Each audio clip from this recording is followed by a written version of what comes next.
We welcome you to another live edition of the Sports Box, brought to you by our sponsor, Showcase Sports in Hamilton. Showcase Sports for the elite athlete. And by our friends over at CrowdPlay. Download the free CrowdPlay app today and check them out at www.crowdplayapp.com for details. Ladies and gentlemen, it's showtime.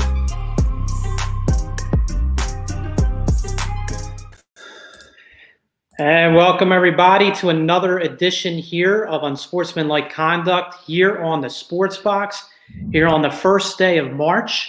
So spring is coming very soon, and we got a lot to talk about today with our special guest. I'm Paul Macrie, alongside always Big V, Mike Velardi, and our special guest this evening, Philadelphia Inquirer columnist Marcus Hayes. Thanks for joining us this evening, Marcus. So if this is V, could this be me? Yeah, I like that. I give it every time. You're the first person to pick it up. I don't have any hand gesture with my name. Nah. With V, it's very easy. Very easy. Not V for Villanova, but I'm an entertaining guy. Anyway, we got a lot to talk about here for the next hour with Marcus. Obviously, as I mentioned, he's a columnist with the Philadelphia Inquirer, so he talks or writes, I should say, latest going on with all the Philadelphia sports teams, not just the Eagles, the Phillies, Flyers, and Sixers, but obviously, as the NFL always does so well, it's a 12-month a year, always generating some type of news, and the Eagles have certainly been in the news since the day their last game of the season against the Washington football team. Doug Peterson gets fired a week later. Then obviously the new head coach gets announced about 10 days later, Nick Sirianni, and then the Wentz trade goes down. So Marcus, just tell us a little bit about that whirlwind of what we've experienced over just the first month of the offseason, or now almost 2 months of the offseason going on with the Eagles. Well, I'm going to toot my own horn a little bit. Okay. At the beginning of the season, I wrote to a lot of people's incredulity and scorn that Doug Peterson and/or Howie Roseman could be in peril of losing their jobs if things didn't go well this season. I thought things had to go well enough. They had to make the playoffs and win a game in order for them to be completely safe. And I can't. I mean, everybody at the Eagles organization, they were furious with me for writing it, because they thought I was trying to sow discontent. But I've known Jeffrey Lurie for 27 years. Mm-hmm. And I know where his patience level dwindles, and I know the things that when he's dissatisfied, he's very, very bold. So I did not expect Doug Peterson to get fired. I did not expect Carson Wentz to become this traitorous villain, selfish guy who owes the team $40 million in refund bonus money. I mean, that I couldn't see. I've never been more surprised about anything in my career than Carson Wentz quitting. And let's be very, very, blunt about this. Very clear. He quit on his team. He quit on the city, and he quit on the organization. And by team, I mean teammates. Guys who stuck up for him for years. Lane Johnson ain't going anywhere. Jason Kelce isn't going anywhere. Brandon Brooks isn't going anywhere, but he is, because he wants to, because he's more important than the guys that protected him, blocked for him, and took bullets for him. So I certainly didn't see the Wentz thing coming. And honestly, I didn't know who I had heard of Nick Sirianni because I've covered a couple of Colts games because Frank Reich is the coach there. Mm-hmm. And he's probably the best human being in the NFL. he's always fun to be around. Mm-hmm. So I knew who Nick was, but I'm not sure I could have picked him out of a lineup or recognized him walking down the street. And I was astonished when the Eagles were so high on him with so many other candidates, qualified candidates, overqualified candidates out there. The two chief ones being probably Josh McDaniels, who I understand they might be a little bit leery of his loyalty. But Todd Bowles has been in the building. And Todd Bowles didn't do a horrible job in New York. And most really good coaches are really good in their second go-round, not their first. And Todd Bowles won the Super Bowl, by the way. So as a defensive coordinator for the Tampa Bay Buccaneers. So yeah, it's been quite a whirlwind. And for a guy who's been covering the NFL for 31 years, I don't know that there's anything. Well, no one has ever done what Carson Wentz did. You hardly ever see a coach fired a week after the season because he wants to hire his own staff. And you hardly ever – this is probably the youngest coaching staff ever hired in NFL history, if Sean McVay's isn't. So, certainly it's been a whirlwind and unprecedented. I was just going to say that. With these moves being made, do you feel like – as I call it, Howie and the guys trying to be the smartest guys in the room type thing, and hire somebody equivalent to Sean McVay as far as a youthful coach, a youthful staff, an innovator of the game? Do you think that they're getting that with Sirianni? Well, they've tried to do it, consistently. Andy Reid, I think, was 39 when he was hired. They always try to be the smartest guy in the room. Chip Kelly was an innovative hire because of his offensive philosophy. And one of the big things about Chip, more than the hurry-up offense, was his belief in sports science and his belief in analytics. And in 2013, that stuff was pretty cutting edge. The hurry-up offense was not nearly as big a deal inside the NovaCare Center as the protein shakes after practice and the sleep monitors they had to wear for the first year. Think about that. Would you wear a sleep monitor for your boss? They were given blood. They were having their urine tested every day, not because they thought they were cheating, but they wanted to get their chemistry proper. And everybody has different chemistry. So what you got after practice from Chip was what the science told you needed. So all that said, they've always, Jeffrey and Joe Banner and Jeffrey Lurie and Howie Roseman have always tried to be the smartest guys in the room. But it's funny that the paradox there is, or the contradiction is, the smartest guys in the room are always copying someone. Mm-hmm. They copied the 49ers and Packers when they hired Ray Rhodes and John Gruden as the offensive coordinator. They copied Green Bay when they hired Andy Reid.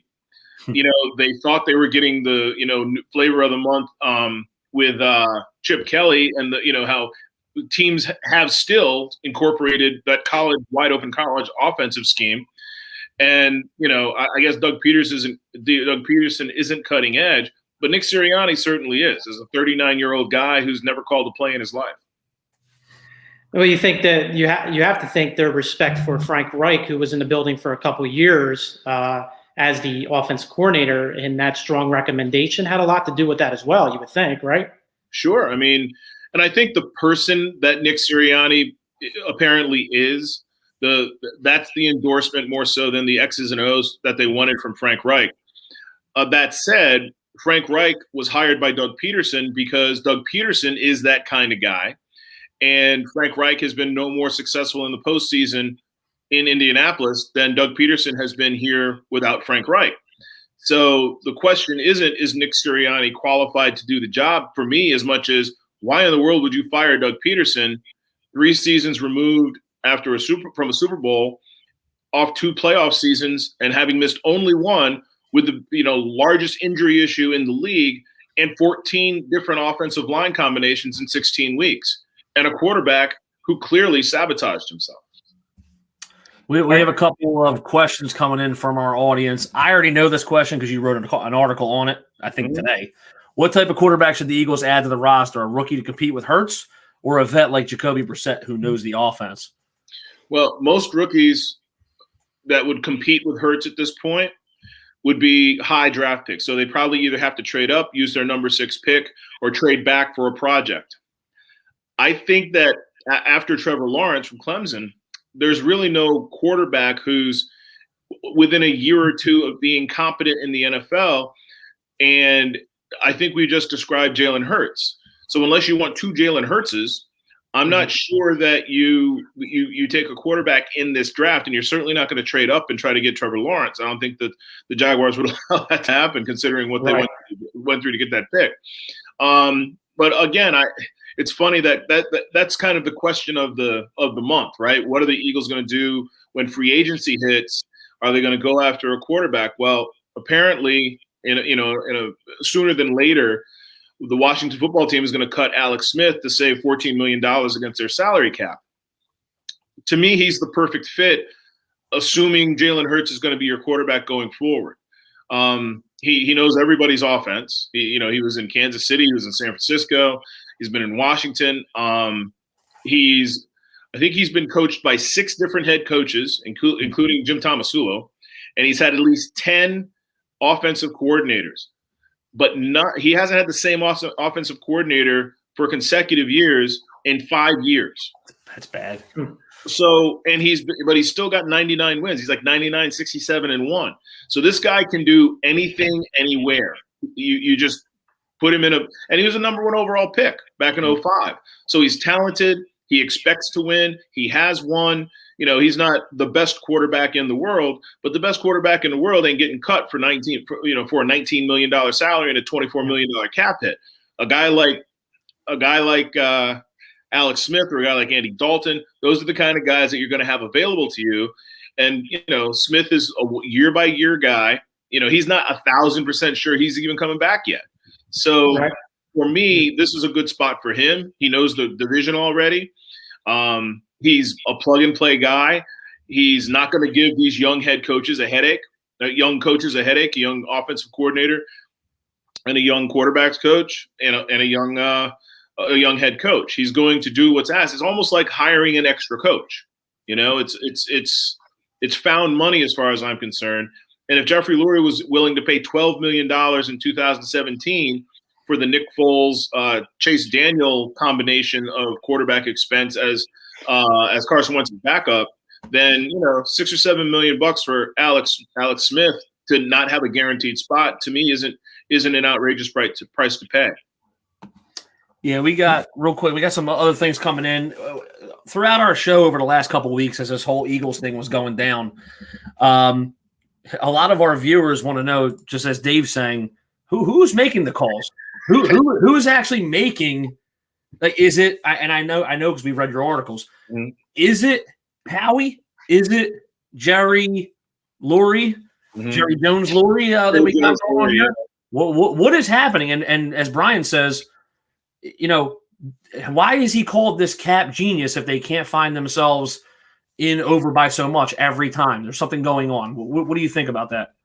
For the Jeffrey Jones answer, Jeffrey has always had a big hand in the operation of his team. The least involvement he probably ever had was 2015 when Chip Kelly sort of took over. And he didn't like it. That's one of the reasons he fired Chip, because Chip had too much power for his liking. And, in the post-Super Bowl Andy Reid years, Andy kind of ran the team into the ground. And he didn't like that either. So there have been about 3 or 4 years where he wasn't very, very involved in all of the decisions. And those are the years where the team was the worst. So I've asked people this question a lot. If I told you that your football team, the football team in your town, would go to 6 NFC championship games, 2 Super Bowls, and win one every 23 years, would you take it? So, and they're generally competitive as well. And, I'm not from here, so I don't understand. I shouldn't say that. I don't feel any pain with the droughts. I don't feel any pain with the second city, with the teasing from New York and Washington and Dallas. I don't care about that. If you look at what the Eagles have done over his tenure, over Jeffrey Lurie's tenure, he's been a pretty good owner. So, take that for what you will. And as far as Brian's question about the cap genius stuff, it always catches up with you. They would not be nearly in nearly such bad shape if the pandemic hadn't hit and the salary cap had increased the way that you expect it to increase. They always weren't going to give Malik Jackson the 3rd year of his contract, and that's going to come off the books. Mm-hmm. I think they thought they'd have to pay Alshon Jeffrey 1 more year. That one's going to hurt. I think they thought Deshaun would have to play out his contract. That cap hit's going to hurt. But they thought that their $34 million spent on Carson Wentz was going to get them a franchise Pro Bowl level quarterback. And if they have a franchise Pro Bowl level quarterback right now, nobody's saying anything about the cap problems of $43 million over. It's just, okay, well, the pandemic hit. It would be $15, $18 million. We'll figure that out. We'll cut or trade Brandon Graham. We'll do this. We'll do that. We'll restructure Fletcher, and it'll be on to the next thing. The fact that you're getting nothing for $34 million, I just don't understand how anyone who's a Philadelphia Eagles fan, and I'm not, I don't care. But if you're a Philadelphia Eagles fan and you're not irate that Carson Wentz has torpedoed your franchise with his selfishness, then you're not a Philadelphia Eagles fan. You hate Jeffrey Lurie and Joe Banner so much, 3 years removed from a Super Bowl, that you're not thinking straight. The reason they are in this problem is because of one guy, not even his play, his attitude, forcing his way out of here in a garbage trade for a third round pick this year and maybe a first rounder next year. But if it's a first rounder next year, it's going to be a stinky first rounder because they're going to be good. Right. So you're trading for Andre Dillard. You're getting Andre Dillard and Rasul Douglas back in a trade for Carson Wentz and $34 million. Let's be realistic here. I mean, don't you think Rasul Douglas at this point isn't a bad pick because he's playing and he's stuck in the league. Yeah. Third pick. That's what the third round picks are in the NFL. Let's be honest. $34 million for Rasul Douglas and Andre Dillard. Yeah, don't you think, all things considered, with the lack of leverage they had, that they probably got the best offer? God, no. Make him come to camp. Fine him $3 million. Absolutely. Make him come to camp. Make him be who he says he's going to be. Call his bluff every single time. I mean, this was. I'm disappointed that they didn't do it. And okay, if that's going to be, and that's the other thing about Jeffrey. I know about Jeffrey. He hates disharmony. Mm-hmm. One of the reasons he fired Chip is because it was a very disharmonious locker room. One of the reasons he got rid of Doug, not very pleasant in that locker room this year. He doesn't like disharmony, and Carson, even if Carson was a good teammate, a good guy, this would always be there. This would be TO 2.0. And for different reasons, but still a huge distraction with a huge presence. Mm-hmm. That's why they did the deal. He just said, you know what? Big mistake. Let's wash our hands of it and move on. And understand, too, Jeffrey Lurie makes about $80 million a year off this team, and it appreciates about 5% every year.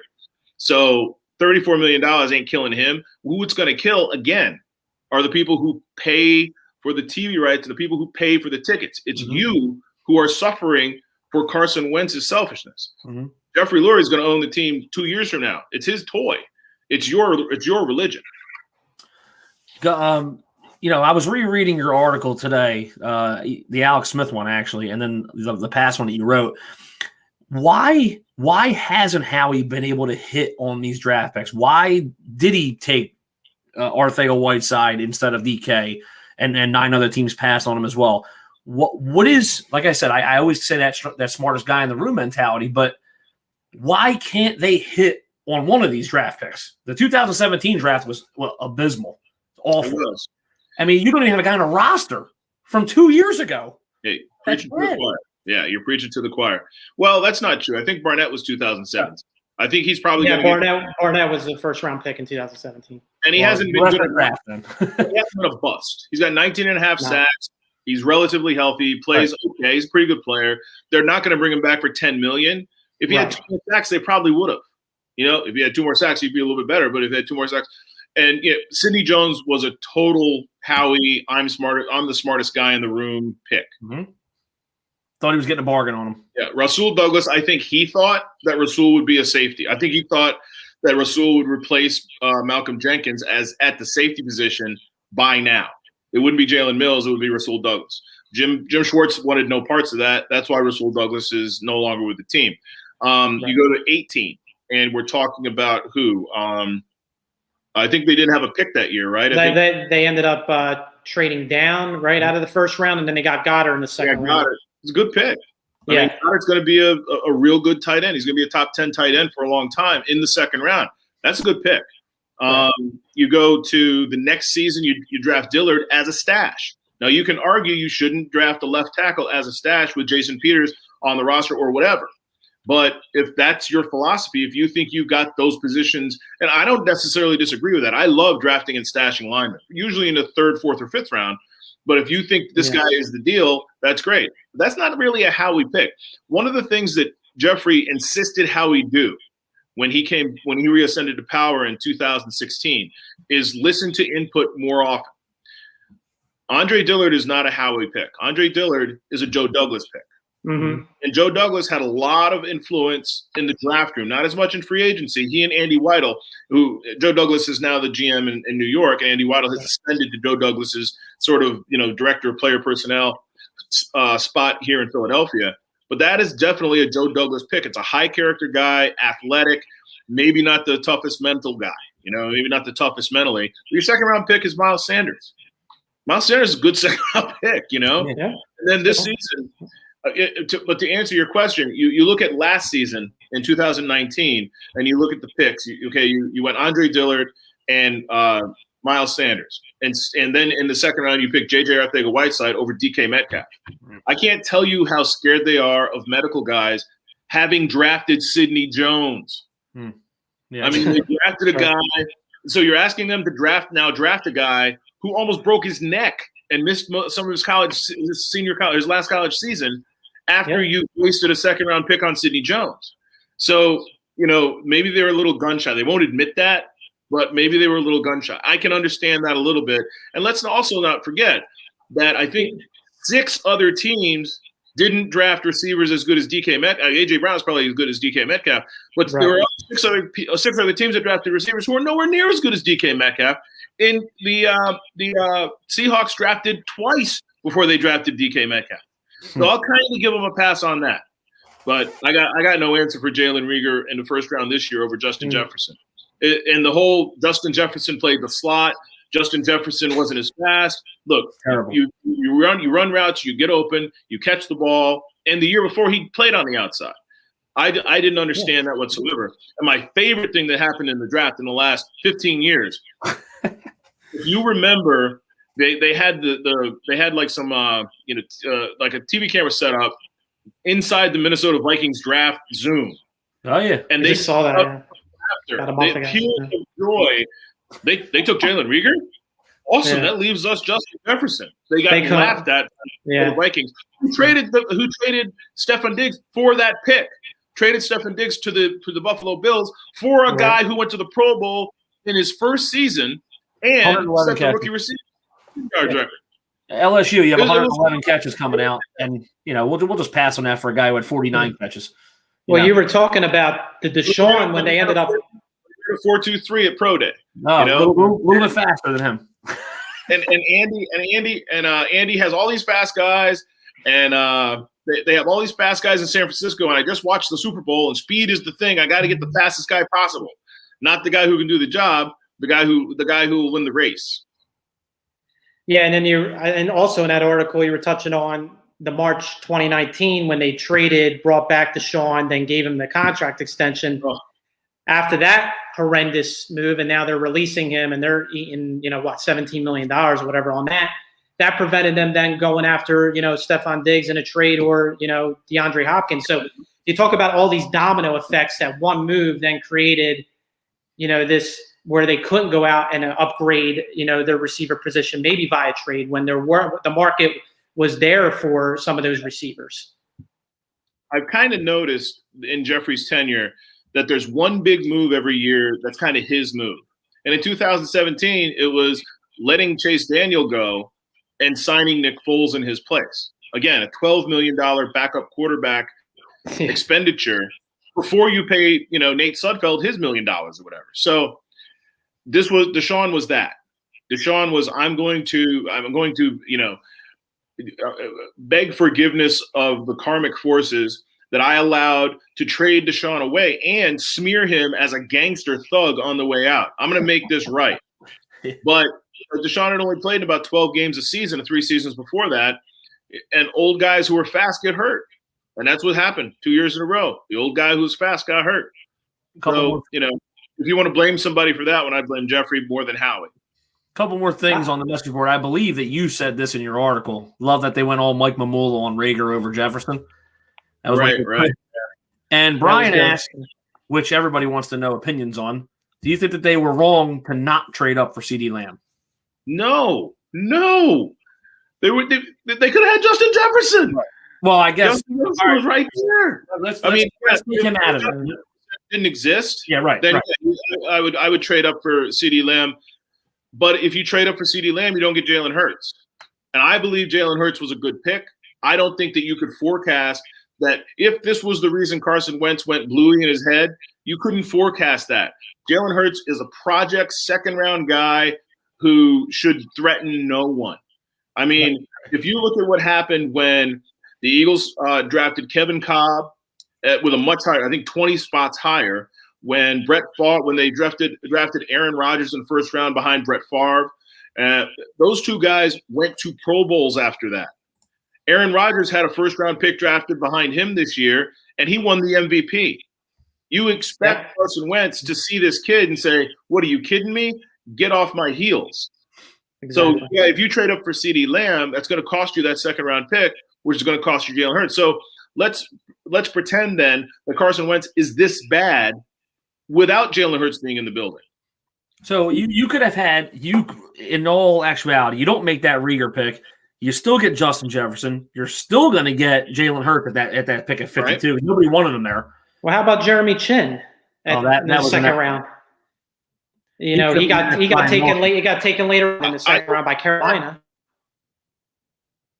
I don't hate that, but I agreed with Howie, and I agreed with him then. I agree with him now.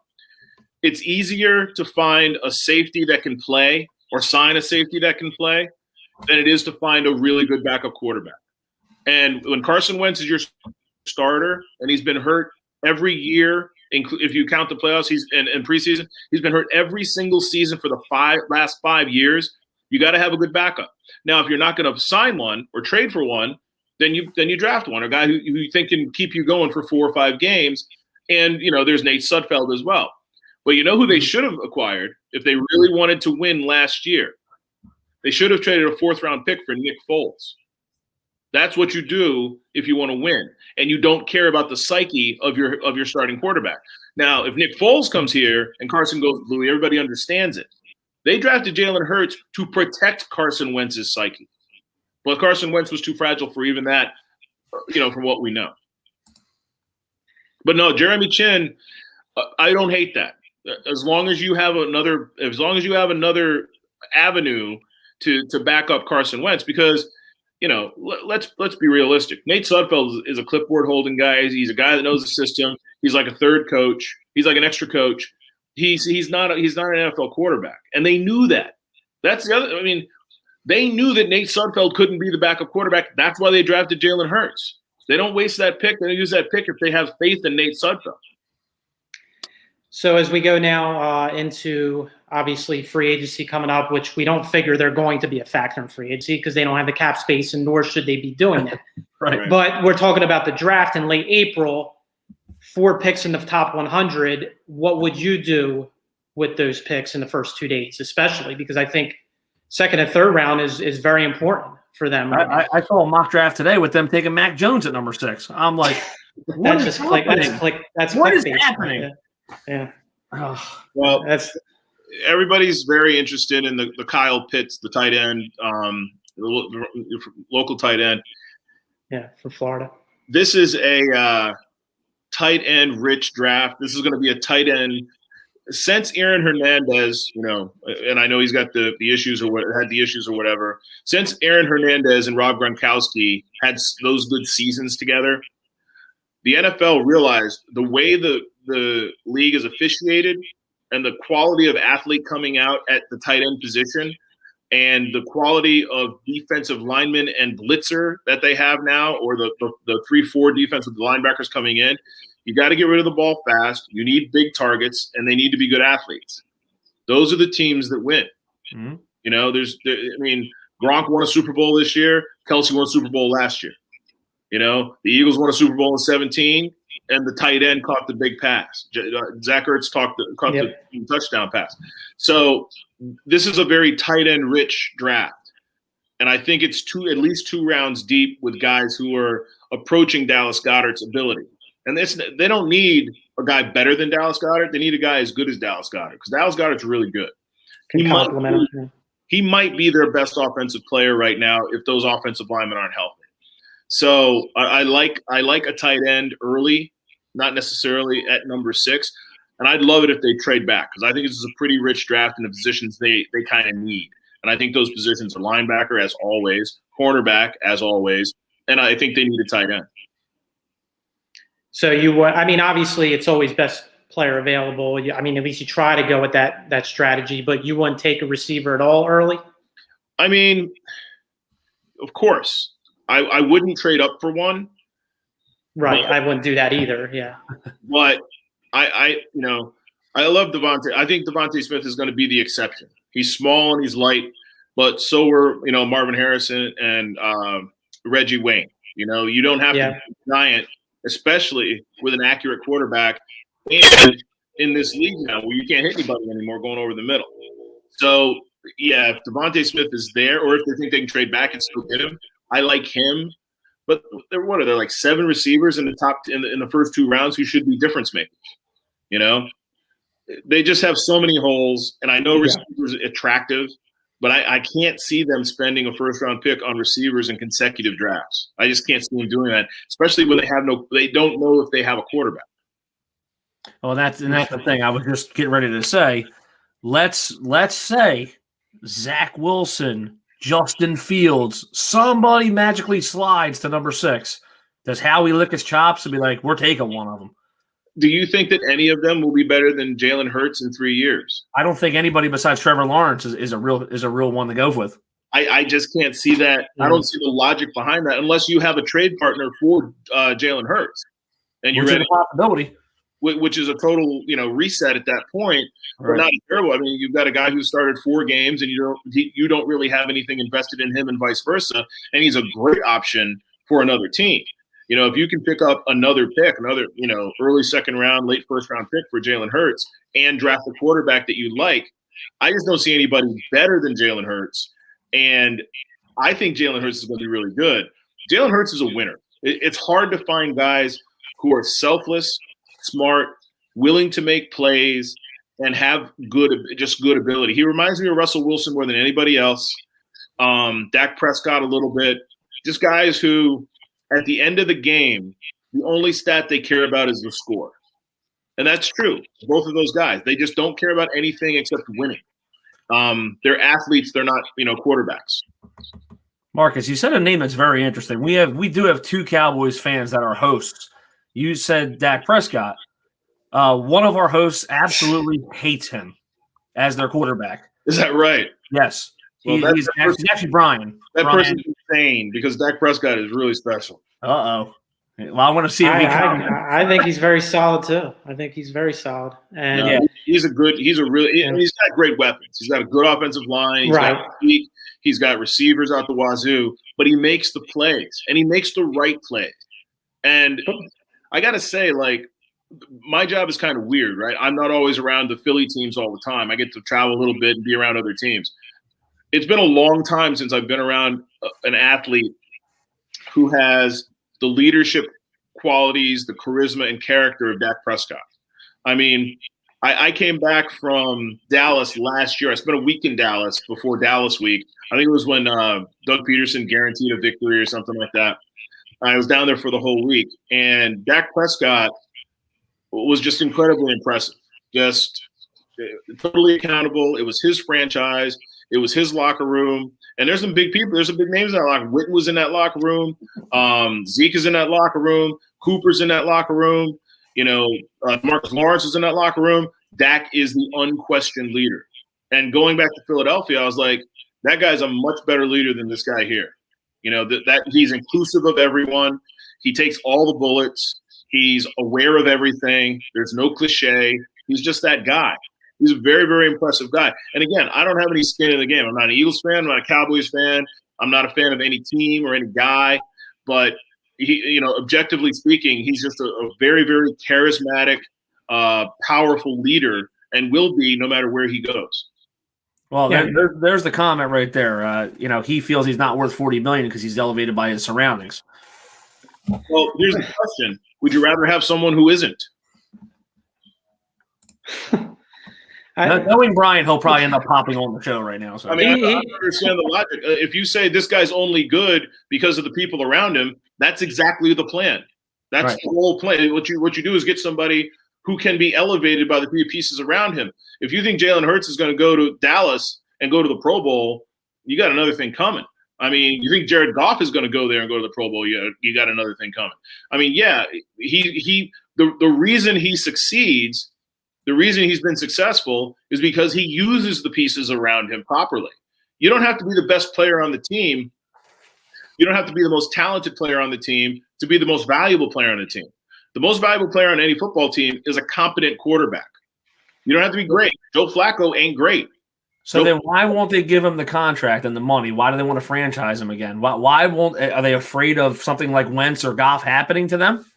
No, I don't think so. I think they're just – I think he would get the money at the end. I think they would have won the division and he'd gotten the money this year if he hadn't been hurt.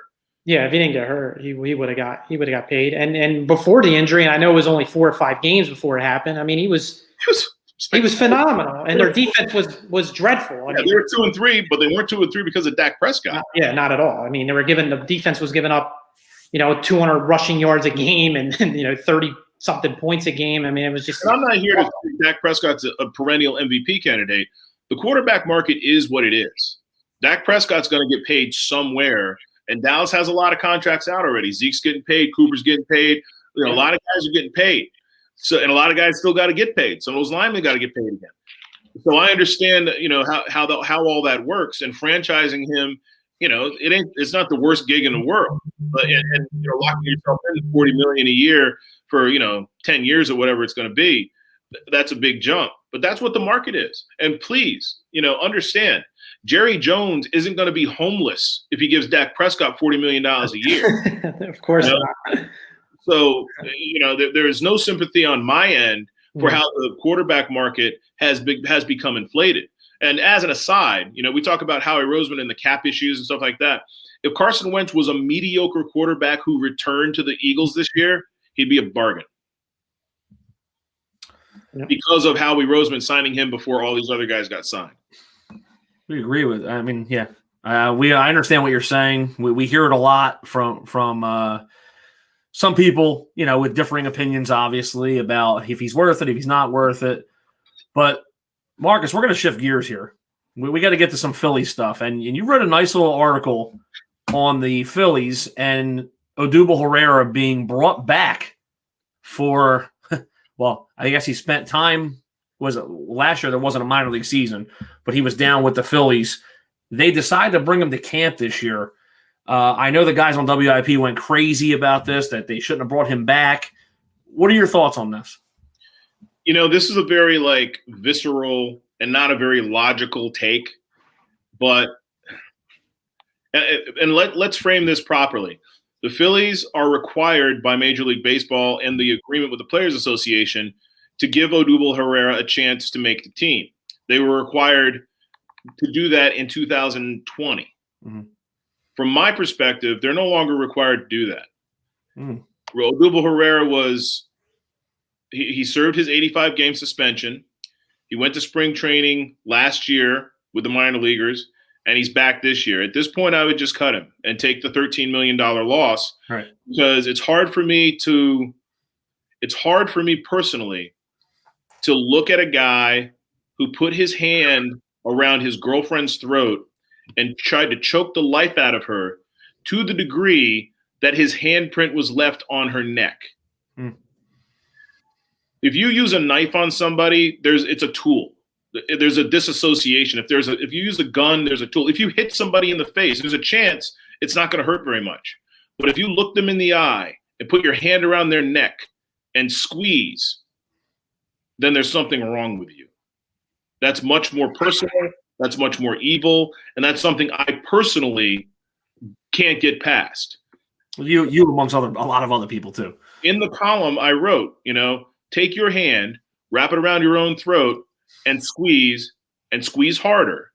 And now pretend a 200-pound man is doing it and he's angry with you. Right. That's the sort of terror, that's the sort of horror that this guy was willing to, or was able to project. And that, to me, there's something broken there. And if he wants to go somewhere else and play, fine. But to me, having him back in a Phillies uniform sends the message that we will tolerate this. Mm-hmm. Do you think it's a little bit to do with trying to still showcase him in a trade if they give him some at bats in the spring, or you don't think any of the other teams are going to be interested anyway? I think that's true, but I also think it's true that unless he hits, well, here's the thing: if you showcase him well enough to be valuable in a trade, then you can't cut him, because if you cut him, you're going to jeopardize yourself. And yeah, you can trade him, but the teams know you don't want him to take the field. They know you don't want him to take the field. So it's just a wasted exercise for me. I don't think anybody's going to trade for Odubel Herrera with this baggage and a $13 million salary. You know, he's making all-star money. He hasn't played in a year and a half. It doesn't matter if he rakes. And who's he going to rake against? He's going to rake against minor league pitching, at the tail end of spring training games, or he's going to rake against AAA when he goes there in April. I mean, it's just there's no way for the Phillies to get away from this with any sort of profit. What are you going to trade? What are you going to get back in trade anyway? They're going to make you eat the salary. So it's a wonderful academic argument, but practically everybody knows you don't want him on your team. I can't see. Can you imagine what it'll be like in Philadelphia if Odubel Herrera takes the field in April at some point? With fans in the stands. I mean, it sadly is a semi possibility just because center field is up for grabs. I mean, let's be honest right now. He's the most talented center fielder they have. Yeah. Oh, no question about it. Yeah. Power. He's pretty good defensively. He's been an all-star. He's a good player. He's a talented baseball player. And that's their weakest position. Adam Hazley, you don't know what Adam Hazley is now. You don't know if that, his new bulked up body is going to be able to endure the wear and tear. Roman Quinn gets hurt getting out of the car. Exactly. Unbelievable. He always gets hurt. I think he's the most enticing prospect I've seen in a long time, but he gets hurt constantly. And Scott Kingery, he's the second baseman. He's a good center fielder. If you want to win, you can't have Scott Kingery playing center field. He's just not a center fielder. He's a great second baseman, but he's not a center fielder.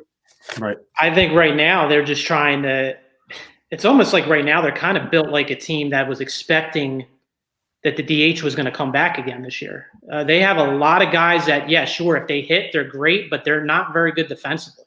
Yeah, it's not a good defensive team. It's a pretty good defensive team up the middle, and that's fine for me. I mean, I think Hazley's a pretty good center fielder. I think it's his job to lose.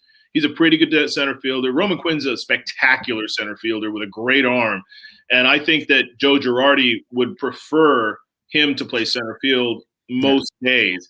If he can stay healthy, that he can hit 215 and help your team, But on the corners, well, Bryce has been very, very good in the right field the last couple of years.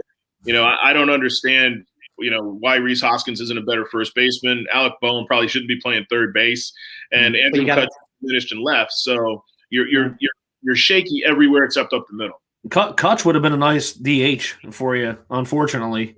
Well, that was the plan with some of these guys. Bohm even as well. I mean, you want Bohm's bat in the lineup. The kid hit 338 in that short sample size last year. Yeah. So obviously you want that bat in the lineup, but he's not really a third baseman. I think he would really be probably a good first baseman, but then you have Rhys playing first base. So you're kind of in a tough spot. Field, man. We saw that. I'm going to follow up with a question for you with the Phillies. What were your takes on, did they need to sign JT? What was your feeling on that? And Didi, bringing back Didi.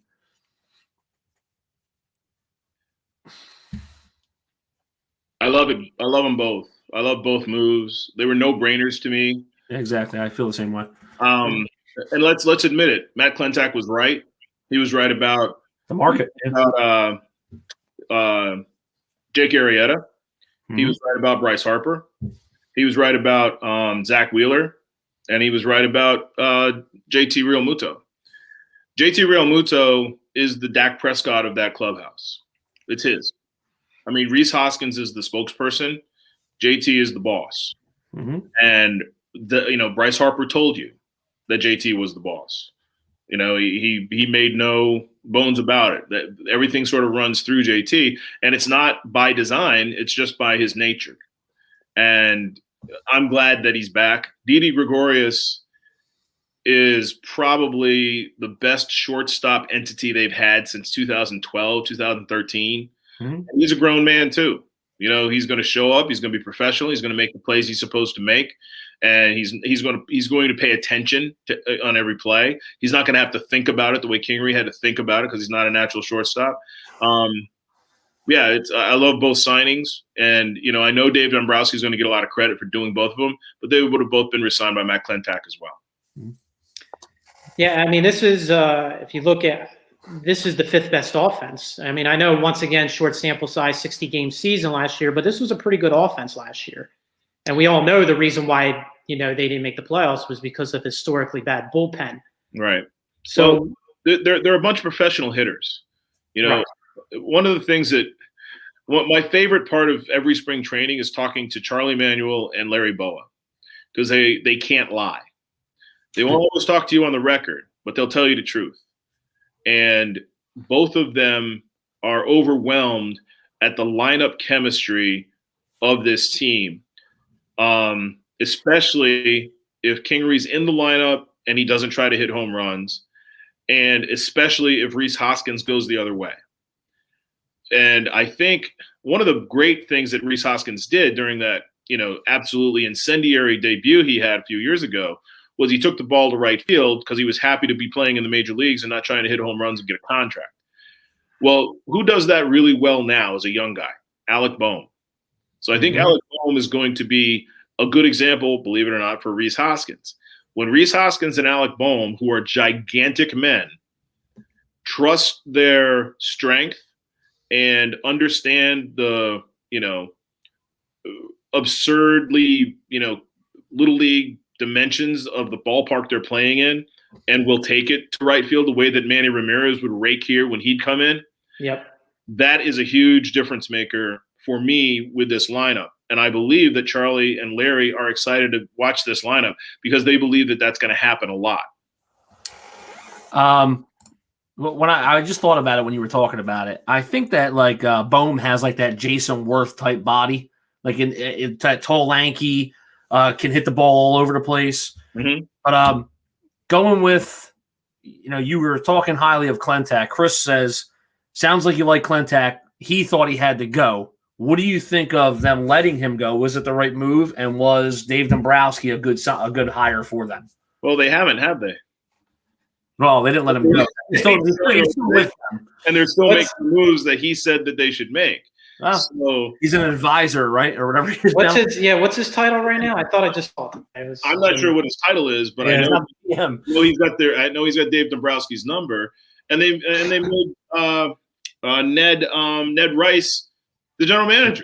So Ned Rice was Matt Klentak's chief lieutenant. So right. The Phillies never really fire anybody. They just put him in the corner for a while. I never thought Matt should have been hired for that position and given that amount of power, nor did I think Andy McPhail should have come back out of baseball. So I believe that the Phillies need somebody like Dave Dombrowski as their mouthpiece. They need somebody like Dave Dombrowski as the sheriff in the organization, because they would not have been watching TV or playing video games while games were going on if Dave Dombrowski had been the general manager and Joe Girardi had been the manager. It just wouldn't have happened that way. So they needed a more established, more mature hierarchy. But I think Matt Klentak and Ned Rice, who are very forward-thinking, analytics-based, sports science-steeped guys, they're going to have a big say in the team going forward. And I'm not sure they shouldn't. They've done a decent job. They're a bad team, but they've inherited a bad team, and it takes a long time for the bad to go away. How do you think things stand?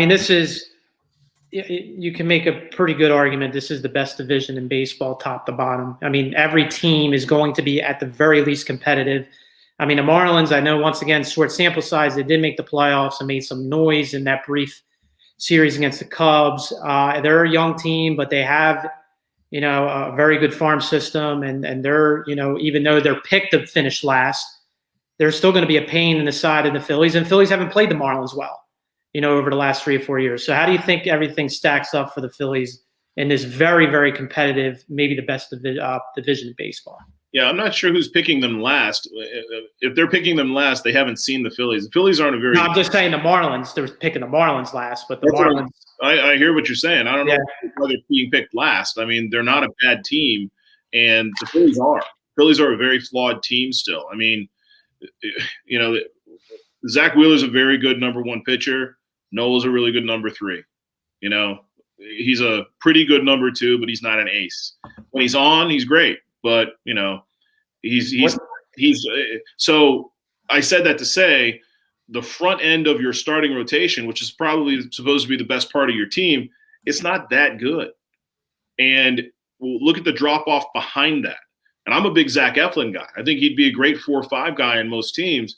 But if he's your number 3 guy, if Vinny Velasquez is in the conversation to be a starter, then you have serious issues, especially pitching in this ballpark. And they've got a good lineup, but they couldn't keep the ball in the ballpark last year, and it wasn't just the relievers. I mean, they are what they are, and they're going to be this until they develop some young pitching, and until they get that, they can't compete. They just can't compete. Joe Girardi knows that. Every time you talk to Joe Girardi about the big picture, he cautions you to be realistic. Mm-hmm. So be realistic. If they're over 500 this year, Joe Girardi, Dave Dombrowski, Matt Klentak, whoever, they've done a very good job. They're not a very good team, and they are in the best of it. It's really funny because you look at the NFC East and you're like, wow, this is the best division in baseball. And then if you look at the National League East, wow, this is the best division. You look at the NFC East, you're like, not only is this the worst division in football, this is the worst division in the history of football. Yeah, it's pretty bad. Yeah. For 2 years. Right. But so I gather you almost think right now the starting pitching is the biggest weakness over the bullpen. Oh, no. The starting pitching, the first 2 pitchers are probably the pillars on which you build all your hopes. But the drop off after that is pretty precipitous, and the drop off to the bullpen after that is even steeper. So I don't think the starting pitching is the worst part, but it's not as strong as it needs to be competitive in a very, very dangerous offensive league playing in a joke of a ballpark. What do you think of Spencer Howard's ascent up to, obviously he didn't pitch fantastic last year, but can he help them this year? Hopefully, right? I'm sorry, I missed the beginning of that. Spencer Howard. I never expect anything out of entities, especially guys who didn't get to pitch against the competition they were supposed to pitch against. Right. I'm a huge believer in the value of AAA at bats and innings, and you just got to have them. Until you reach AAA, you're not pitching and hitting against grown men. Yep. You're not. Bohm didn't get those at bats. But I mean, he was a college hitter and kind of it seemed like ready for that. Well, we also haven't seen Bohm, face a team, in a third series. We don't know what Bohm is. They played 60 games last year. If they played 60 games in Rhys Hoskins' rookie year, Rhys Hoskins might be the greatest rookie ever. That's true too. Yeah. So he was ridiculous. When Alec Bohm has to go through, when he's, and that's the other thing. Hitters tend to heat up like around June, July, August. Well, that's right around the time you're seeing, the Mets and the Braves and the Marlins and the Nationals the second time through. And so they've got a book on you. They've got a book on you the second time through that you don't have. Right. So we don't know that Alec Bohm is going to be the Alec Bohm we saw for 60, sequestered days in the fall last year. Yeah, go Paul. No, I was just going to make one last point. And they only played the NL East and the AL East last year. They only played a certain number of teams last year to go along with that. So he didn't play the Central or the West. So and he didn't have to get books on other pitchers. To your point, I mean, we really don't. He didn't have to fly to Los Angeles. I was going to say that. And play games at 10 o'clock at night according to his body. It's just a different. The rookie of the year is usually is the guy who survives. Most rookies of the year aren't superstars. They're the guys who find out that they belong in the major leagues because their body's held up and their mind's held up. We are winding down to the end of our show, but we do want to get your take on the Sixers and the Flyers real quick. Sixers' chances in the East, it looks like right now they have a 61-44 lead approaching halftime. They're scoring a lot of points lately. Shake Milton looks like he's got 13 points. I believe Embiid's playing and Tobias is out tonight. What do you see their chances, moving forward with a tough Brooklyn team on the rise with those three studs? What do you think? I think if you look at their record this time last year, with this many games in, they might be a little bit better last year. They haven't really suffered any serious injuries like they did last year to every single starter. Every single starter was hurt at some point last year, which helped slow their roll. But again, when they start facing teams, the second and third time, I think what you're going to see is those teams sort of get into playoff defensive mode. At the end of the last game, I think what's today, Monday, I think they played Saturday. Yeah, Saturday night they did. I don't know if you guys noticed it, but Ben Simmons hit a 3-pointer. It looked beautiful. Yeah, of course it did. Shoot the ball. No, I've seen him shoot 5,000 3-pointers. That's the first one I've ever seen that looked good.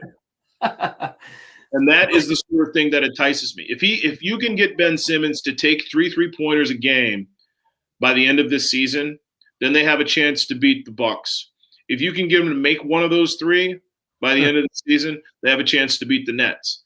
If those two things aren't true, they have no chance to beat either. It's just that simple. Ben Simmons, I covered the Celtics series where Aaron Baines went to the free throw line and put his arms out like this, guarding Ben Simmons every time down the court.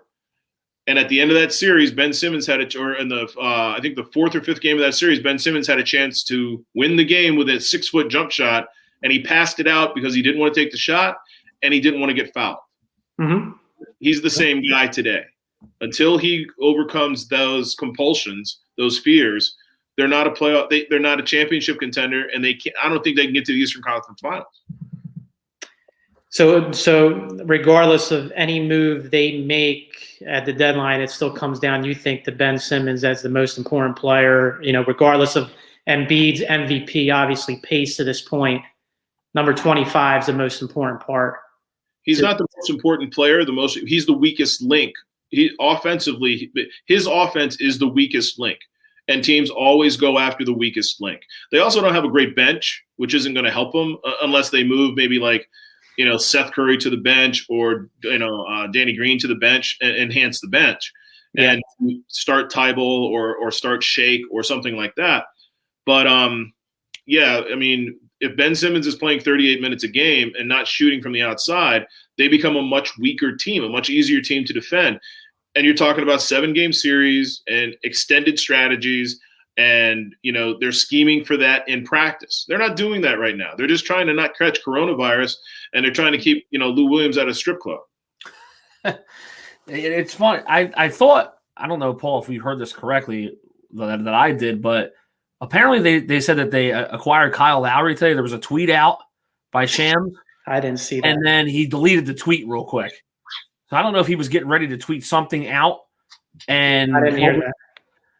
I don't know. I don't know who would have been involved. I'm out here Mike Scott's name, a couple firsts. I don't know if you give that up for a 33-year-old guy making $30 million. That's just my again. If Ben isn't involved in the trade, I don't think it really matters because I don't think Kyle's good enough. I don't think anybody good is good unless it's James Harden. You're not going to score enough points. You're not going to scare teams offensively enough to make them not defend Ben Simmons. It's just that simple. Maybe I'm wrong, but that's how they will continue to struggle. That's how I would attack them, and it seems relatively foolproof, and it's worked, 3 years in a row. And I guess finally, the Flyers, back-to-back shutouts in Buffalo. Buffalo, still not a very good team, but listen, they win a couple of those games. They're just getting over, all the COVID issues they had, and they're back to relative full strength. It seems like they got to get the Carter Hart back into that mindset and that rhythm. I guess the shutout will be the start maybe to getting his confidence back. But what do you think the most important thing is for them? Because, certainly they're a playoff team, but what's the next step for them to maybe become a cup contender? Carter needs to be a little bit better. Yeah. They need to be a little bit better defensively. But for me, for the past, 7 years, the most important person on the ice has been Sean Couturier. Mm-hmm. Couturier is healthy and fit, and I don't mean to say that he's out of shape ever, but, if he's coming off an injury, he's not fit. Yeah. Couturier is healthy and fit, then I think that they can play with anyone. Except the Bruins. Well, it's 11-1-1. I mean, that 11-1-1 against everybody else in the league. That's ridiculous. And they kind of knew. It's kind of been bad timing too, because they've caught them, at spots where they were weaker. They've been playing well, but they're weaker at that moment. I think it's an anomaly. But like the Phillies like the Phillies and the Marlins, right? It's like, how does that happen over and over again to this degree? And the Bruins aren't the Marlins, but they shouldn't lose to them. They shouldn't lose to them almost all the time. Marcus, here's my thing though. The Flyers don't have that Pasternak. They don't have that elite goal scorer you can look to get that big goal for you. It's always like Hayes or Couturier or Giroux or Voracek. It's almost like, well, who's going to produce for you tonight? I feel like they don't have that first line that when you put them out there, all right, they're going to score a goal right here. I don't know. I think they're more muckers and grinders, as Gene Hart used to say all the time. But they just don't have that superstar that makes me think that they're a cup contender. Well, the great debate before the process happened with the Sixers is, okay, you have to have a go-to superstar to win in the NBA. Okay, great. How did the Pistons win? The great debate in the NFL now is the great, with the Rip Hamilton, Rip Hamilton team. Rip Hamilton ain't going to the Hall of Fame. Rasheed ain't going in the Hall of Fame. Those are just a good team. The Patriots in 2002. I think I've covered every single Patriots Super Bowl except this one. Except the last one. The Patriots in 2002. I think they were the first team in Super Bowl history to run out together.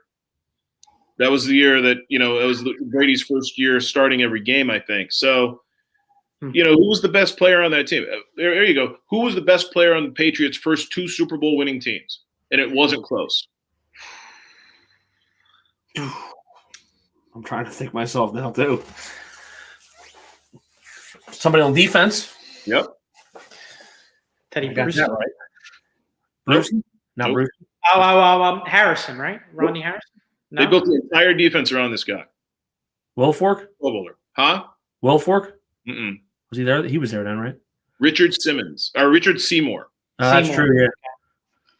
So, again, you need a good team. Who was the best player on the Eagles Super Bowl winning team? Probably Nick Foles. They didn't have a playoff run. But they didn't have a superstar either. Yeah, they didn't. Yeah. They had a backup quarterback pretty much. It was probably Lane Johnson was their best player. Yeah, true. Yeah. Right. But From a the point is, standpoint. the Flyers can win if the Flyers play the way that Vigneault has them playing now, had them playing entering lockdown, and had them playing exiting lockdown. I mean, this isn't a bad team. This isn't a flawed team. Yeah. It's an inexperienced postseason team, Right. or at least they were. So That's kind of what I'm saying. I tell people all the time.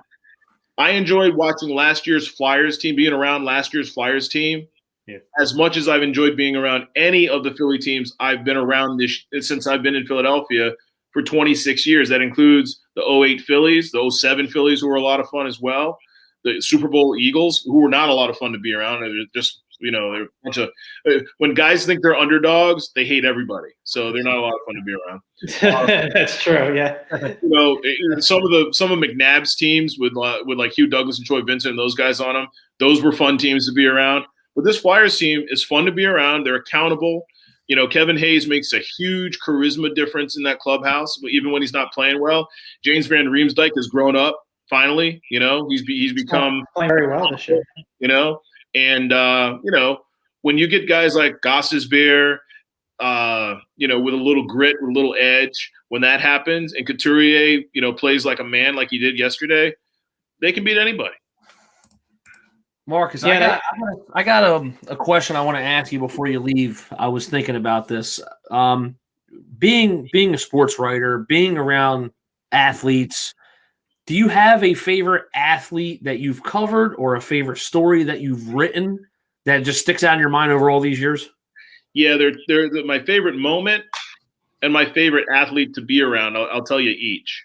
My favorite athlete to be around was probably either Jimmy Rollins, who was not like a fun guy all the time, but he was interesting. And he always had sort of something, an iron in the fire. And Hugh Douglas, when he was the Eagles defensive end, he was another guy who, he's from I think his college program disintegrated after he left. He's from very modest means, funny guy, just liked to play, hated to practice, loved to play. One of those guys, smart. I think he's a radio host in Atlanta now. Yeah. So those two guys I really enjoyed being around. And my favorite, this is the greatest, my greatest sports day and one of the greatest sports days in any sports writer's history. So it began in China. We were in Beijing for the 2008 Olympics, and Michael Phelps was swimming in the 7th of his 8 races where he was going to try to take gold.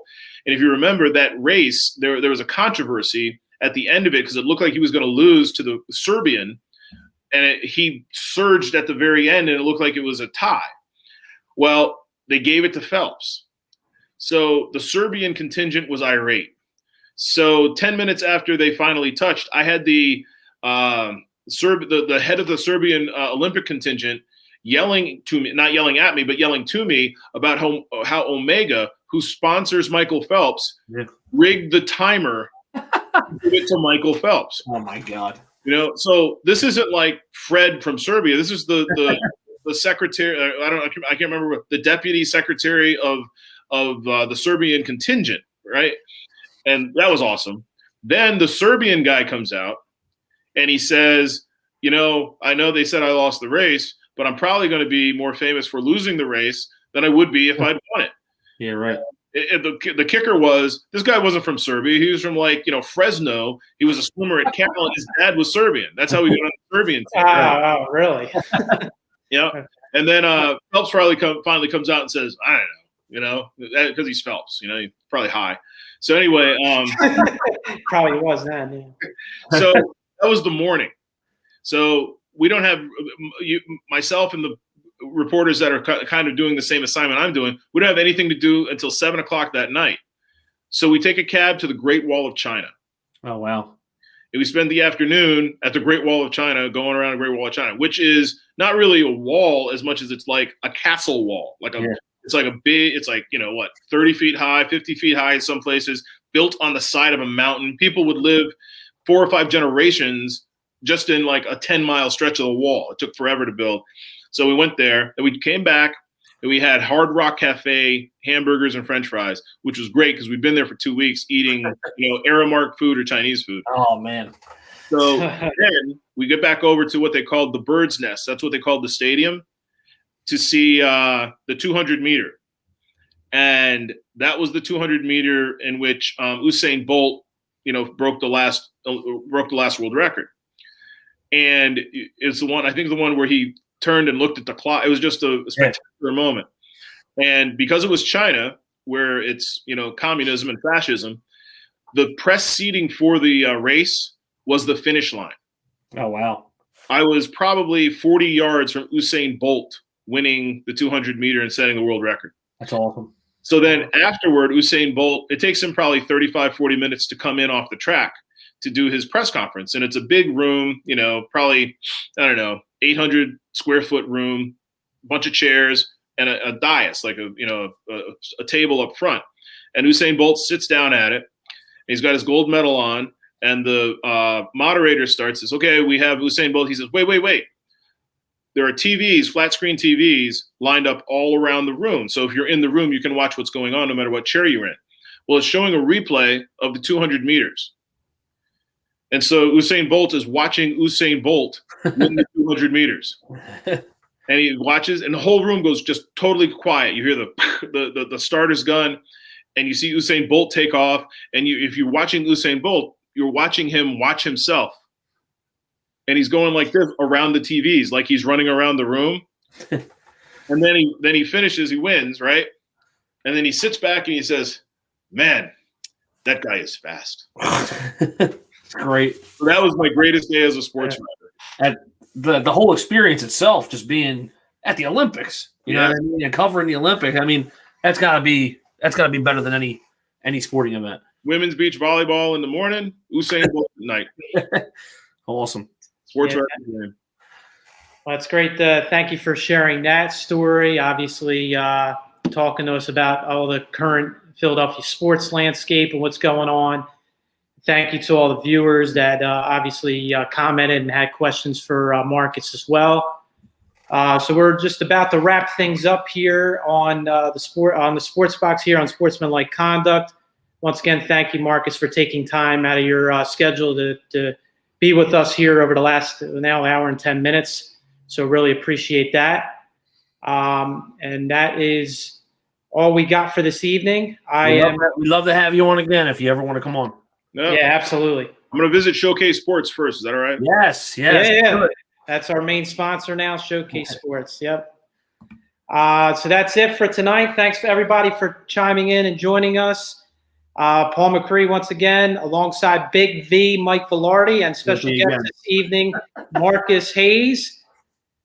Everybody have an enjoyable Monday evening.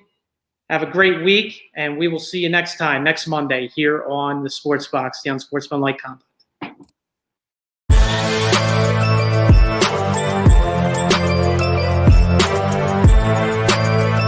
Thank you for watching the Unsportsmanlike Conduct Show on the Sports Box. Please remember to follow us on all of our social media outlets. On Facebook at Sportsbox Show, Twitter at Sportsbox Show, Instagram at The Sportsbox Show. Find us on YouTube and join Outside the Box, our Facebook sports discussion group. The Sports Box is brought to you by our sponsor, Showcase Sports in Hamilton. Showcase Sports for the elite athlete. And also our friends over at CrowdPlay. Download the free CrowdPlay app today and use promo code THEBOX at sign up for 10 free points. Thank you for joining us.